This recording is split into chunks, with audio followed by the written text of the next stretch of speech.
What's up, you guys? This is Shay. Welcome back to my channel. Okay, today I'm going to be talking about the truth about nursing clinicals. Today, see, I'm just chilling at my house. I'm relaxing right here on the couch. I said, let me just make a video just to keep it real.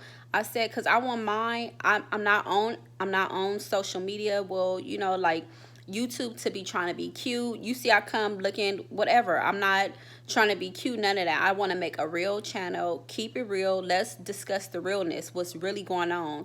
People trying to be on here and not discuss the truth. Hell no, I'm about to let you guys know what I experienced in nursing school, and this is my truth. I know that some nursing programs is different, but I know it's pretty standard across the board. I know it can't vary that much. It can be that different. I'm pretty sure that all nursing programs have 4 terms. So anyway, so let me get started. Okay, so in my nursing program, I'm going to discuss my nursing program, what I experienced. So in my nursing program, the first term was basic, like anatomy, physiology, all that type of stuff. You didn't even make it to clinicals yet.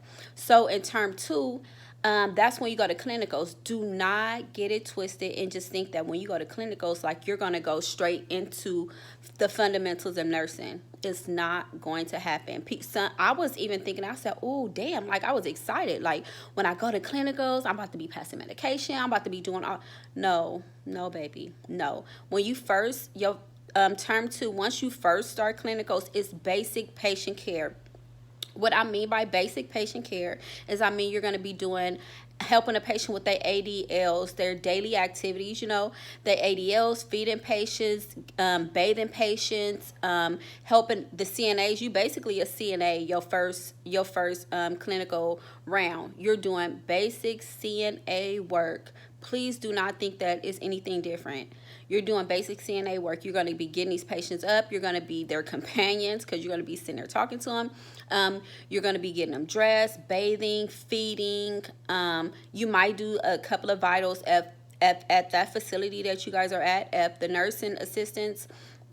If they do vitals, you're going to be doing vitals.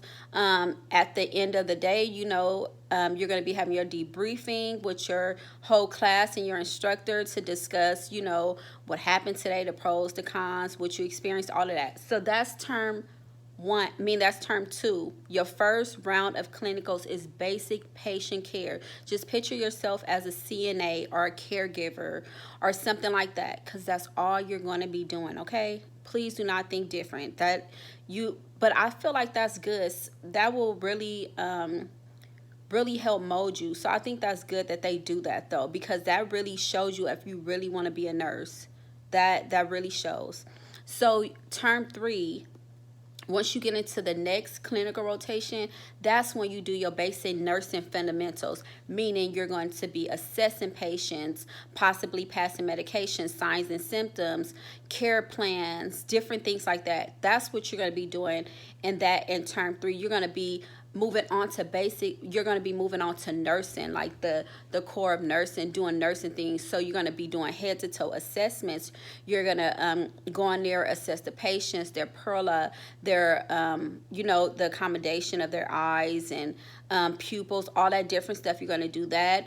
At their alert oriented times 1, 2, 3, 4 head to toe assessment. Are they do they have are they apical, post, normal, radial pose, pedo pose, all those different things? Are they continent, incontinent? Just all different things like that. Normal sinus rhythm. This is going to really teach you, like, you're going to really learn your assessment, like assessing patients. Lung sounds to me, that was kind of a little bit challenging because I'm like, damn, some of them sound alike. So it was a little bit challenging, but I kept on trying. And then that's one thing that I did have a little problem with in school. I had to really get in there and really start really assessing these patients, not playing. At first, when you first go in there, you're gonna be a little bit nervous. I don't care, you might be excited to go to clinicals and start doing your clinicals, but you're going to be nervous because you're going to walk in and you're going to be with a another LVN. So they're probably going to have you be with an LVN for that day. So that's going to be the LVN that you're going to shadow. And then, you know, they're going to be watching you do it. And then you're going to go, when you have to pass medication, of course, you're going to have to go off with your instructor and pass medication with your instructor. But that's what you're going to be learning. So I thought it was so cool because you're really going to have to do assessments. You're going to have to assess these patients and see, do they have a colostomy bag? Just all this different stuff. Or ask them all these different questions, really get to know them. I felt like that was really interesting. It's, especially the pedo post. I was like, dang, when I first felt it, like because at first I was like, damn, can I find it? You know, because some is very faint. So you're going to be learning a lot of different things in that term, you know, that term, medication. You're going to have to know the classifications of the medication. You're going to be able to, the signs and symptoms of the medication. What is this medication for? Lasix, what is it? It's a diuretic. So it's like different things you're going to be learning. You're going to learn injections, how to properly give injections. Everybody do not know how to properly give an injection. Please, let me just stop for 1 second and just let you know this. You know, I'm in a clinical setting right now, so you know I have to do a lot of injections. One thing that I do not like that people do, please don't ever make this mistake when you're when you become a nurse or when you're in nursing school. Please don't do this when you're in nursing school. Don't continue if a patient, say for instance, they take heparin all the time. Let me give heparin as an example. Say the patient takes heparin all the time, and you know you're going to give it in the abdominal area, right? So if they take in heparin all the time, please do not inject the heparin on the same side all the time. Please do not do that, okay? Because it goes into the fatty tissue. If you do that, you're gonna harden that up. I hate when people do that. Like, even with insulin, stop giving the insulin in the same arm. If they got it in the right arm, give it in the left arm. If they got it right here at the back of the arm, right here, way at the back, and don't give it right there in that same spot the next day. Please stop doing that. You guys are like, oh, the things that that's one thing that I don't like when they do that. You just messing up these patients. Please don't make that mistake. I'm just saying that, okay? So anyway, back to it. So that's what you're going to be doing in that term. Like, so it's really going to start preparing you, because you're really going to start like doing nursing stuff, like becoming like a nurse, like feeling like you're a real nurse. This is where you're going to start being more comfortable, doing things like that. Once you get into the term and really start going, it's going to make you more comfortable. Well, in my term 3, one of my instructors, because we rotated to different facilities, every day we have to do an assessment. We have to write it down. So it really made me good at doing head to toe assessments. Like, I can do a head to toe assessment really well. So that really formed me, and it really molded me into being a good nurse and knowing how to do assessments. So once you get into your last term, that's basically your last term. You should be able to do everything already, because if you can't do it in your last term, I don't know. So in your last term, you're going to be like doing care, not knowing how to really, you should know your care plans at the end part of term 3. Well, at my school we did. So term 4, that's basically the end. You're going to be doing everything: care plans, interventions. That's part of your care plan.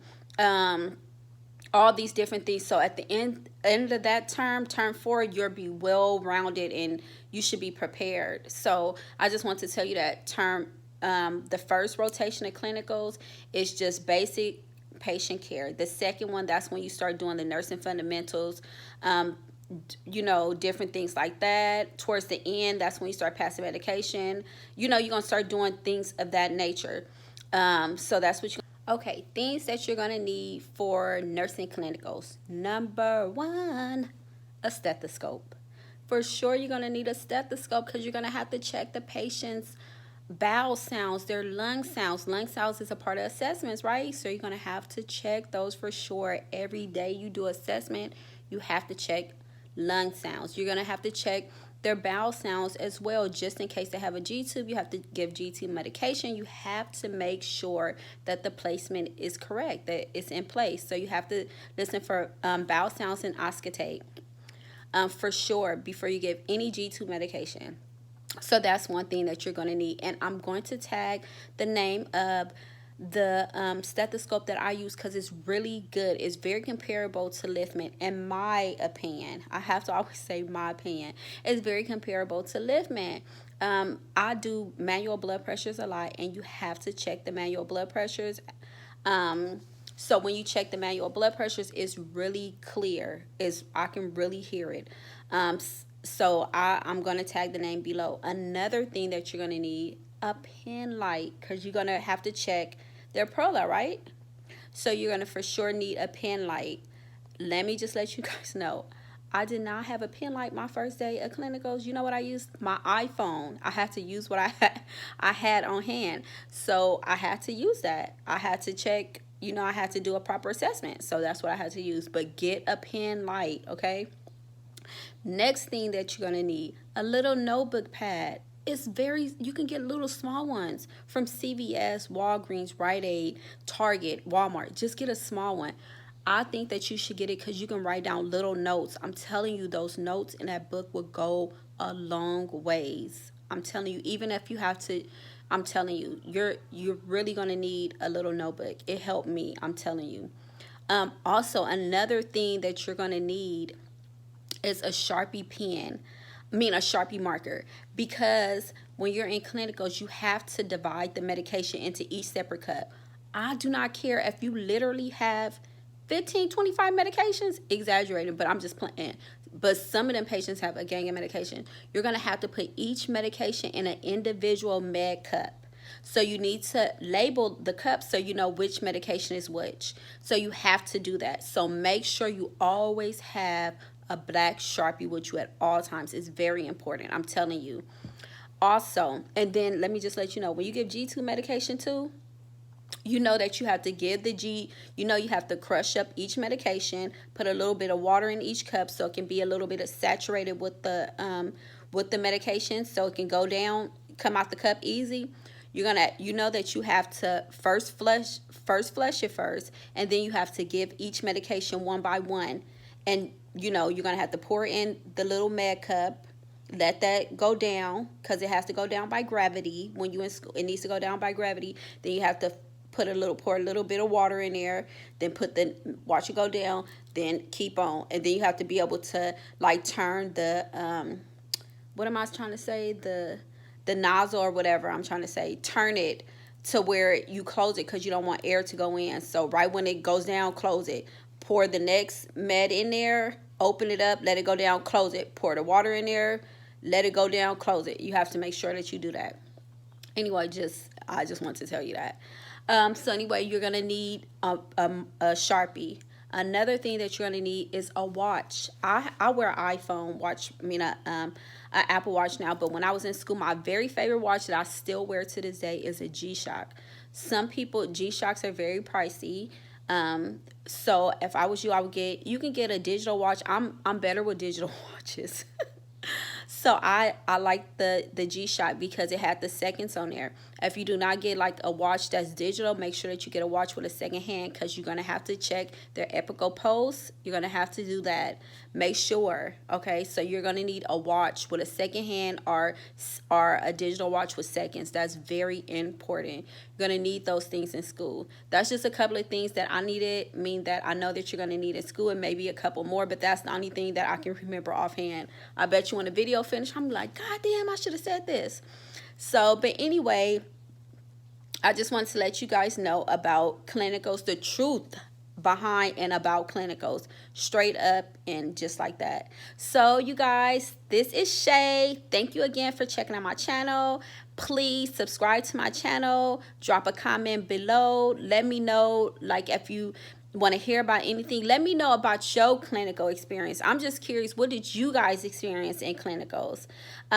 Hit the like button, subscribe, check out my next videos. Let me know what you guys want to see next. Peace out. Love you guys.